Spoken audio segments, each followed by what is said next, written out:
జిల్లాలో ఒక వ్యక్తికి బర్డ్ ఫ్లూ సోకిందని అంటూ అసత్య ప్రచారాలు చేస్తున్నారని సరైన నిర్ధారణ లేకుండా అసత్య ప్రచారాలతో ప్రజల్లో అలజడి సృష్టించవద్దని జిల్లా కలెక్టర్ వెట్రిసెల్వి తెలియజేశారు. గురువారం స్థానిక కలెక్టరేట్లో బర్డ్ ఫ్లూ సంబంధిత అంశంపై జిల్లాలో తీసుకున్న చర్యలను కలెక్టర్ మీడియాకు వివరించారు.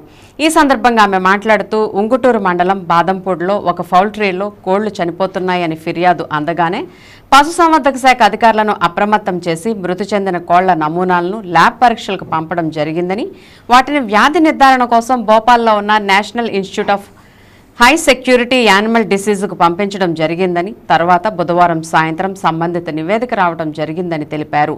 అందులో బర్డ్ ఫ్లూ పాజిటివ్గా నిర్ధారణ అయిందని, ఆ మేరకు వెంటనే ఎస్ఓపీని అమలు చేయడంలో భాగంగా జిల్లాలోని అధికారులతో కోఆర్డినేషన్ సమావేశం నిర్వహించి అప్రమత్తం చేశామని చెప్పారు. ఎక్కడైనా పౌల్ట్రీ ఫారాల్లో కోళ్లు మృత్యువాత పడుతూ ఉంటే వెంటనే పశుసంవర్ధక శాఖ అధికారులకు తెలియజేయాలంటూ 9966779943 టోల్ ఫ్రీ నంబర్తో కూడిన 24/7 కమాండ్ కంట్రోల్ సెంటర్ను కూడా ఏర్పాటు చేశామని తెలియజేశారు. ఏలూరు జిల్లాలో వ్యక్తికి బర్డ్ ఫ్లూ నిర్ధారణ అయిందంటూ అసత్య ప్రచారాలు చేస్తున్నారని, సరైన నిర్ధారణ లేకుండా ఎవరైనా అసత్య ప్రచారాలతో ప్రజల్లో అలజడి సృష్టించవద్దని హితవు పలికారు. బాగా ఉడకపెట్టిన గుడ్లు మాంసంతో హాని లేదని, ఇప్పటి వరకు మనుషులకు బర్డ్ ఫ్లూ వచ్చిన దాఖలాలు లేవని అన్నారు. జిల్లాలో అటవీ శాఖ అధికారులను కూడా అప్రమత్తం చేశామని తెలిపారు. సమావేశంలో పశుసంవర్ధక శాఖ JD doctor T Govindaraju, DCHS doctor Paul Satish పాల్గొన్నారు.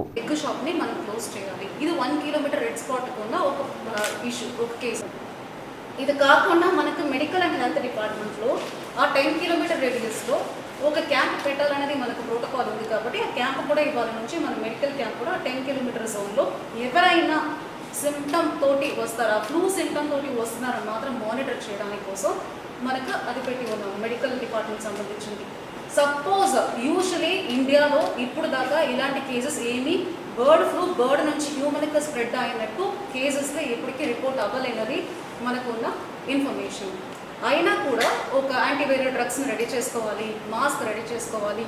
అండ్ పబ్లిక్కి ఏమైనా రిక్వెస్ట్ ఏదంటే మనకు యూజువల్గా ఉన్న హ్యాండ్ వాషింగ్ టెక్నిక్ని సిన్సియర్గా ఫాలో చేయడం అండ్ ప్యానిక్ అవ్వకుండా ఉండడం. ఈ ఇన్ఫ్లుయెన్స్ ఏవియన్ ఫ్లూ అన్నది 30 degrees Celsius కాదు, 70 degrees Celsius తర్వాతనే చనిపోతుంది. It will not survive after 70 degrees Celsius. Well boiled chicken and well boiled egg, so 70 degrees Celsius పైన ఆ వైరస్ సర్వైవ్ అవ్వదు. కాబట్టి మన బాయిల్ టెంపరేచర్ 100 degrees Celsius కాబట్టి ఎలాంటి ట్రాన్స్మిషన్ జరగదు అనే మెసేజ్ దయచేసి అందరూ అర్థం చేసుకోండి. అన్నెసెసరీ పానిక్ అవసరం లేదు. నార్మల్గా ఎనీ ఫ్లూ వస్తే మనం ఏం చేస్తాం, మన హ్యాండ్ వాషింగ్ టెక్నిక్స్ కానీ మాస్క్ పడుకోవడం కానీ అలాంటి ప్రాపర్ టెక్నిక్ తోటి మనం ఉంటే సరిపోతుంది. ఎస్పెషలీ 10 కిలోమీటర్ పరిధిలో ఉన్న పీపుల్ కూడా చెప్తున్నాము. సో నెక్స్ట్ రెవెన్యూ డిపార్ట్మెంట్ మనకు చెక్ పోస్ట్ పెట్టుకోవాలి. So because movement of bird and egg సంబంధించిన లారీస్ కానీ ఏవి, బికాజ్ వీ హ్యావ్ టు ఇమ్మీడియట్గా కల్లింగ్ చేయడం one process. Further transmission of other poultry లేకుండా ఉండాలి కాబట్టి ఇమ్మీడియట్గా చెక్ పోస్ట్ పెట్టి మానిటర్ చేసి లోపలికి బయటకి ఎలాంటి మూవ్మెంట్ లేకుండా egg and poultry related movement లేకుండా మేము స్టాప్ చేయడానికి దానికి కూడా కన్సర్న్ డిపార్ట్మెంట్ పోలీస్ అండ్ రెవెన్యూకి ఇన్ఫార్మ్ చేయడం జరిగింది. అది కాకుండా పంచాయత్ రాజ్ డిపార్ట్మెంట్ని మనం ఇందులో ఇన్వాల్వ్ చేస్తున్నాం. Because culling is a huge process. ఇంకా ఒక 1 lakh బర్డ్స్ దాకా ఆ పోటీలో ఉన్నాయి, అవన్నీ మనం కల్లింగ్ చేయాలి. ఇట్ విల్ టేక్ అందర్ 7 days కాబట్టి సో దానికి కావాల్సిన lime, other material for culling, material support కూడా మనం పంచాయత్ రాజ్ డిపార్ట్మెంట్కి దీని గురించి డైరెక్షన్స్ ఇవ్వడం జరిగింది. మన ఏలూరు జిల్లాలో కూడా ఎలాంటి లేదు. నిన్న సాయంత్రం రిపోర్ట్ అయింది avian flu virus in 1 poultry of Badampudi village మాత్రమే. There are no other cases reported.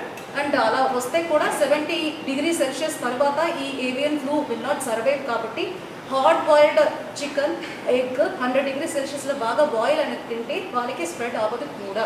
So unnecessary panic create చేయకండి. Situation is under control. మేము కావాల్సిన అన్ని ఎస్ఓపీని మనం మొదలుపెట్టాము, ఎలాంటి ఇష్యూస్ ఉండదు. ఫార్మర్స్, పోల్ట్రీ ఫార్మర్స్కి ఒక రిక్వెస్ట్ ఏదంటే ఎవరికైనా ఇలాంటి చనిపోయిన బర్డ్స్ రిపోర్ట్ అయితే ఇమీడియట్గా మాకు చెప్తే మేము అక్కడ వచ్చి విజిట్ చేసి శాంపుల్ తీసుకొని it will start our SOP. So those are the restrictions. Thank you very much.